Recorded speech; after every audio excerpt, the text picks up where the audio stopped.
Hi everyone, I'm here at the Formula One circuit at Sepang in Malaysia.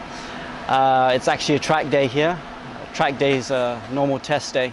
Not many of these days available here in Malaysia, and what it means is it's an ample opportunity for people to come here and test their cars and tune their race cars. So a lot of professional race teams who race around Asia make use of these days here.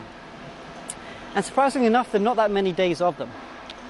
A lot of people think that when we test race cars, especially in Formula One, we go testing every day because that's what you do in every other sport. You know, you try and make it a thing that you go and practice every day because that's how you stay fit and you stay sharp. But motorsports is very expensive. So even in Formula One these days, they've cut back testing a lot. You only have very limited in-season testing and pretty much only 12 days of pre-season testing. And that's the same pretty much for all motorsports around the world.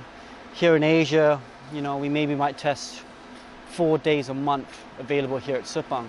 So race teams really have to make sure that they're here for those days to try and get as much use. And what they'll do is they'll shake down race cars. I'm actually doing that right now. I'm shaking down one of the race cars. I'm also doing a bit of coaching for some of the younger kids coming through. So you always try and cram a lot in. Now, it's very quiet at the moment now because it's a lunch break.